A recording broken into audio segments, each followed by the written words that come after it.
Bom dia, meu nome é Josiélia, sou acadêmica do curso de Agronomia e orientada do professor Cassandra Amarante, do Laboratório de Fisiologia e Tecnologia Pós-Colheita.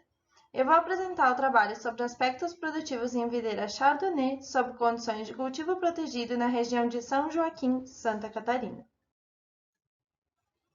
A espécie Vitis vinifera, pertencente à família Vitaceae, foi trazida no Brasil em 1532 em uma expedição portuguesa por Martim Afonso de Souza, onde desembarcou no Porto de Santos.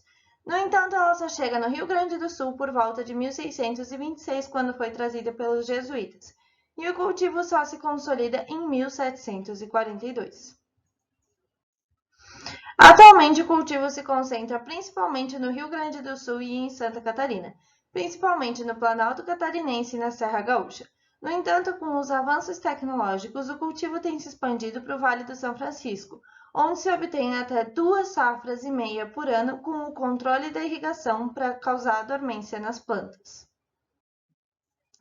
O cultivo da videira é importante porque ela traz diversos benefícios à alimentação, como a produção de flavonoides, que têm antioxidantes que são capazes de prevenir o envelhecimento. Além disso, o consumo pode ser feito in natura ou as uvas podem ser utilizadas para a produção de vinhos e sucos.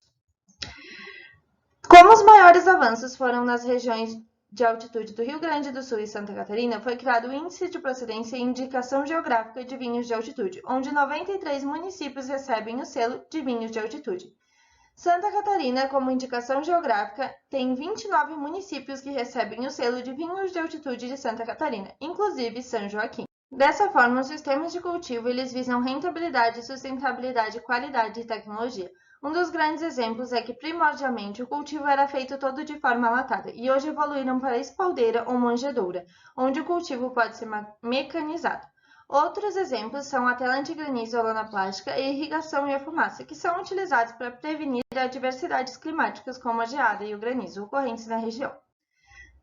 Falando das adversidades climáticas ocorrentes nessa região, a gente tem as geadas tardias, que atingem brotações jovens e prejudicam a produção, o granizo recorrente durante a safra, as chuvas durante a colheita nos meses de fevereiro e março, as quais aumentam as doenças fúngicas e provocam o uso excessivo de agroquímicos. Dessa forma, o objetivo desse trabalho foi avaliar atributos microclimáticos e de crescimento, desenvolvimento e produção de frutos de videira da cultivar Chardonnay sob condições de cultivo protegido. O experimento foi realizado em São Joaquim em delineamento inteiramente casualizado, com 3 tratamentos, sendo cada tratamento um sistema de cultivo: sistema descoberto, coberta com tela antigranizo branca, coberta com lona plástica transparente.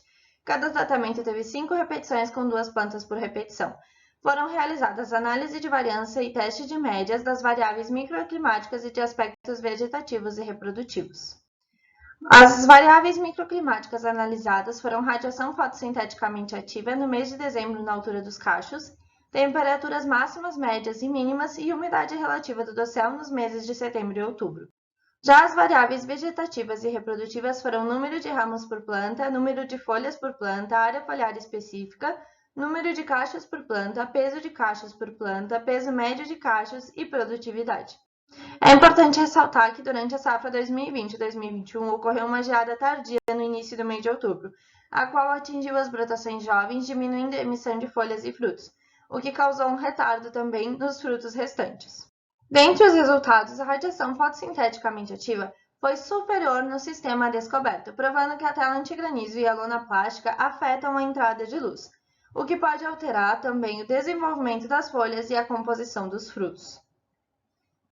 Quando se trata de temperatura, embora as temperaturas não tenham passado por testes de médias, nota-se superioridade das temperaturas tanto máxima, médias e mínimas sob a lona plástica, o que prova que a lona plástica causa de fato um efeito estufa, o que pode ter atenuado os efeitos da geada. De mesma forma, a umidade relativa foi inferior sob a lona plástica. Isso porque, além das temperaturas maiores, a lona é capaz de proteger da incidência de água direta sobre o dossel. Mas, em contrapartida, sob a tela antigranizo, as umidades foram superiores, porque além da entrada de luz ser reduzida, ocorre a incidência direta de chuvas sobre o dossel. Sobre os aspectos vegetativos, notamos que o número de ramos por planta e a área foliar específica foi semelhante entre os tratamentos. No entanto, o número de folhas por planta foi superior sob a lona plástica, provando que esta foi capaz de atenuar os efeitos da geada, permitindo a maior emissão de folhas. De mesma forma, sobre os aspectos reprodutivos, notamos que, embora os números de cachos não tenham grande diferença entre os tratamentos, nota-se superioridade sob a lona plástica em peso de cachos por planta, peso médio de cachos e produtividade, provando que a lona plástica foi capaz de atenuar os efeitos da geada, permitindo que se tivesse um maior desenvolvimento dos frutos. Dessa forma, conclui-se que os sistemas de cultivo têm efeito sobre a produção e que a cobertura plástica e a tela antigranizo são sim capazes de atenuar adversidades climáticas como a geada e o granizo, o que pode garantir a produção tanto em quantidade como em qualidade. Além disso, é importante ressaltar que a escolha do sistema mais adequado para cada propriedade requer mais estudos e deve estar adequado a esta propriedade.